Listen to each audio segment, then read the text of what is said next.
4:47 a.m. July 6, 2025, the Russian port of Novorossiysk. The Russian Black Sea Fleet has spent half a century preparing for a major conflict with the United States and NATO. However, the real challenge that has forced them to surrender comes from a nation they had completely disregarded. In just 94 seconds, a warship worth $200 million was destroyed by Ukraine's sneaky drones. This isn't some Cold War-era torpedo.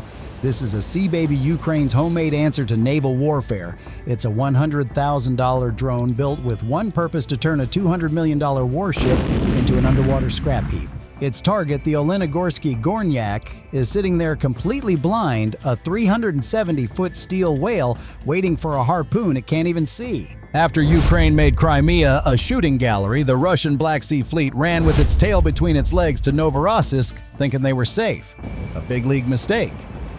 They parked their prized assets in what they thought was an impenetrable fortress, completely underestimating the sheer beautiful audacity of Ukrainian engineering. The whole operation was green-lit thanks to a crystal-clear picture of the port provided by NATO satellites and relayed through the Starlink network. While the Russians were staring at dark water, Ukrainian intelligence was watching in 4K, identifying patrol schedules and, most importantly, identifying the gaps. But seeing the path and walking it are two different things. The 100-mile journey from the launch point was a straight-up gauntlet. The first inevitable hurdle was Russia's patrol grid. The approaches to Novorossiysk are crawling with Raptor-class patrol boats, not randomly, but in a deliberate overlapping web of security. For the drone fleet, this meant playing a high-stakes game of hide-and-seek in open water, where the penalty for getting tagged is a .50 caliber round through your engine block. The underwater Sea Baby was the ghost, but the surface-level Magura V5 drones were the decoys, constantly having to adjust course to slip through the seams of the patrol net. It was like sneaking past a cop in Times Square without anyone noticing. Then there was the sea itself. No storm needed. The open water of the Black Sea is a relentless opponent. Every wave slap, every cross-current fought the small Magura drones, forcing their guidance systems to make thousands of micro-corrections. This constant battle against the ocean drains batteries faster than a teenager's iPhone running TikTok. The Ukrainian operators had calculated their power consumption down to the last watt, but they couldn't account for a head-on current. They were literally racing against their own battery life, a clock that ticked down with every mile they fought to gain. This wasn't a journey, it was an endurance trial. When the fleet breaks through the outer defenses, they will face the final boss, the port's direct defense network. The Olenegorsky Gornyak isn't just sitting there unguarded. On paper, this ship is a porcupine of death bristling with M134 miniguns ready to spray a metal storm at 6,000 rounds per minute.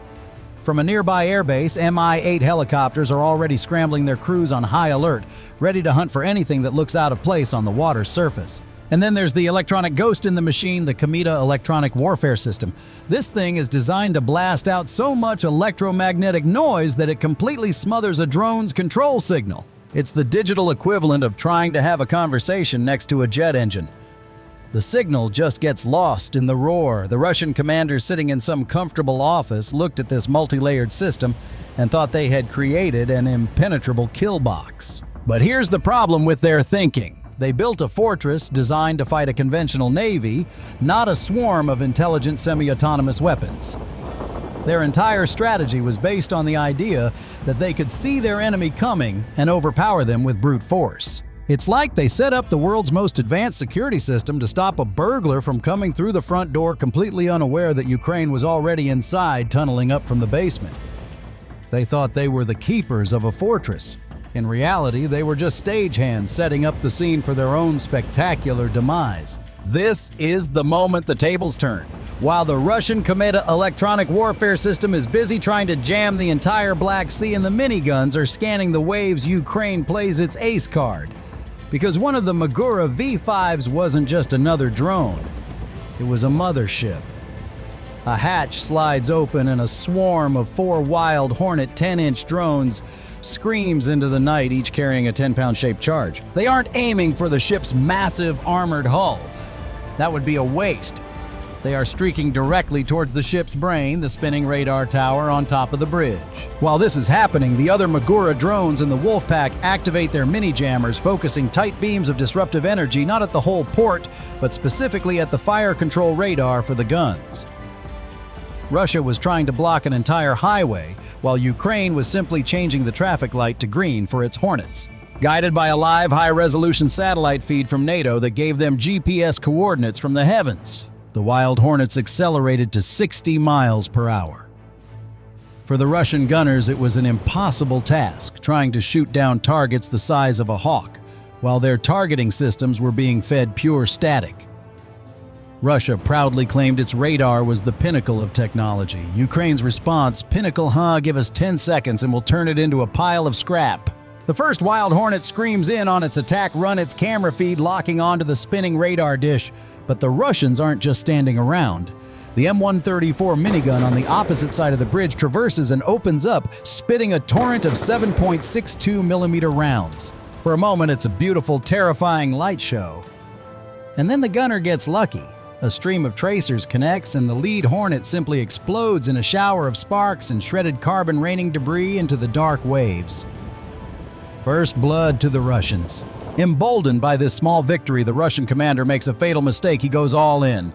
He orders the Kometa electronic warfare system to be cranked to maximum power, flooding the entire harbor with a tsunami of jamming energy. His goal, to sever the radio link to the remaining 3 Hornets, turning them into useless, unguided bricks. The air crackles with invisible power. On the Ukrainian operator's screens, the video feeds from the Hornets flicker and die, replaced by a wall of pure, deafening static. The Russians probably thought they'd won. They had blinded the attack. But they hadn't blinded it, they had just triggered the next phase of the trap. Because the moment the Kometa went to full power, it became the most powerful "Here I am" beacon in the Black Sea. 150 miles away at a concealed coastal battery, a Ukrainian officer who had been waiting for this exact signal calmly says, "Launch." At 4:50 a.m., Ukraine's operators smirk, knowing Russia's about to eat their own tech for breakfast. With a roar of solid rocket fuel, a 330-pound Neptune anti-ship missile leaps from its launcher. It climbs, then dives, leveling out just feet above the waves. It's now screaming towards Novorossiysk at 600 miles per hour, a sea-skimming nightmare that is virtually invisible to long-range radar. Russia's big, powerful jamming system had just painted a giant bullseye on itself for a missile it couldn't even see coming. Back at the port, the Russians aren't waiting around. They scramble an Mi-8 helicopter, a flying gunship, to visually hunt down and destroy the now blind surface drones. The helicopter swoops in low over the water, its door gunners ready to pour fire onto the Maguras. This is a real immediate threat that could wreck the entire plan. But this is where Ukrainians' long-term planning paid off, showcasing the brilliant synergy of the Magura V5 and its deadly payload. One of the Wild Hornets carried a specially miniaturized R-73 heat-seeking missile, packing a 17-pound fragmentation warhead designed to turn any helicopter into a cloud of confetti. The Russian helicopter pilot is focused on the water below, looking for the Maguras. He has absolutely no idea that a tiny 10-inch drone is now streaking up towards his tailpipe. The Hornet gets a perfect thermal lock on the Mi-8's hot engine exhaust. The Ukrainian operator fires. The R-73 missile, a weapon designed for fighter jets, has an easy kill. The multi-million-dollar helicopter simply vanishes in a massive fireball. The Russians sent in a helicopter to kill a drone, and Ukraine sent in a drone to kill the helicopter. The look on the Russian commander's face must have been priceless. With the air cleared of threats and Russia's electronic eyes now smoldering ruins, the main event begins. Deep beneath the chaos, the operator of the Sea Baby has been patiently waiting. His screen isn't filled with fireballs and missile trails. It's a silent green and black world. And through the murky water, his target finally slides into view. The massive 370-foot hull of the Olenegorsky Gornyak looms like an underwater mountain range, utterly oblivious to the 900-pound shark swimming right towards its belly. On the deck of the ship, it's pure pandemonium. The sailors just watch their helicopter support vanish in a flash of light.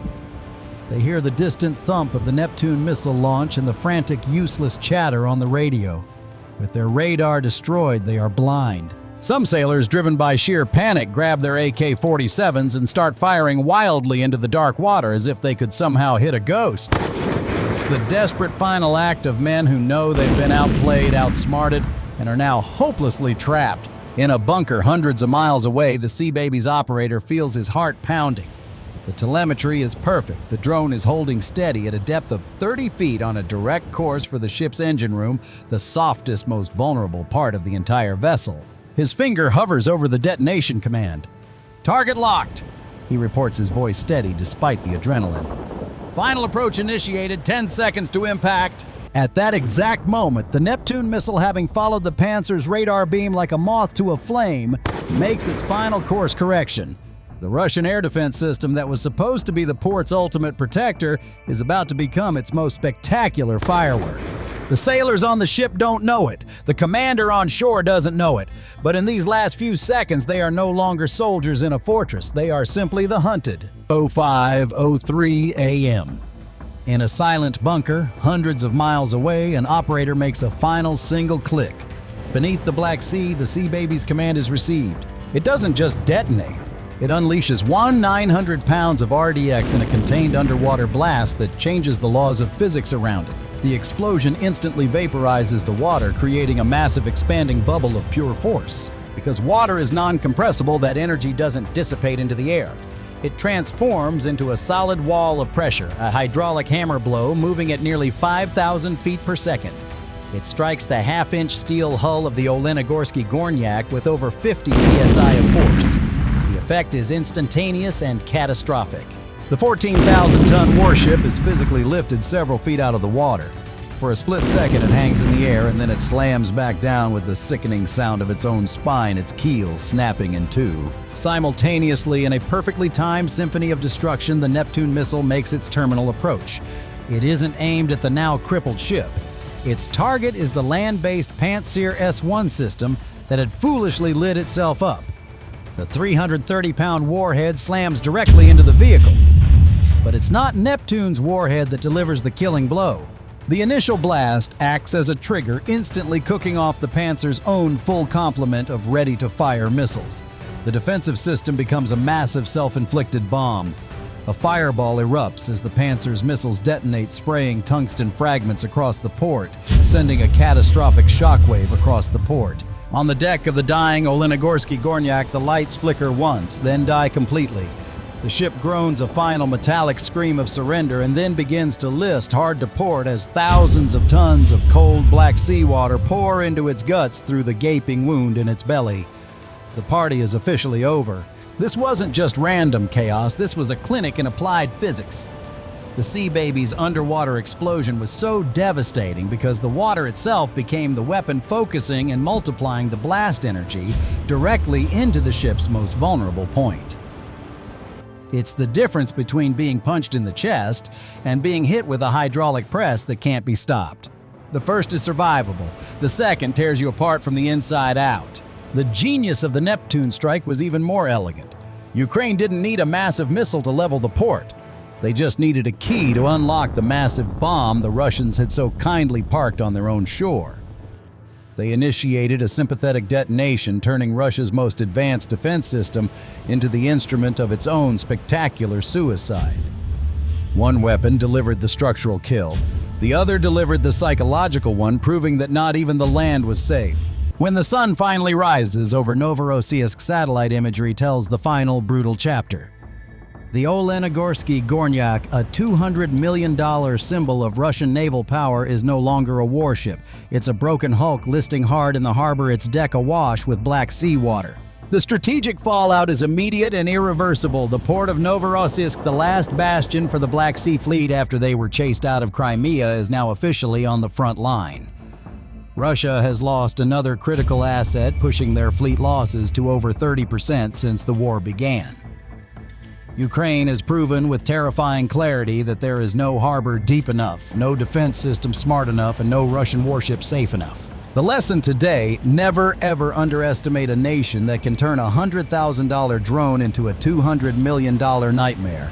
Russia showed up expecting a chess match, but Ukraine just flipped the whole board over. After watching this absolute beatdown, what's your honest assessment of the Russian Black Sea Fleet's actual combat capability? Are they still a fleet or just a collection of future dive sites? Let me know in the comments.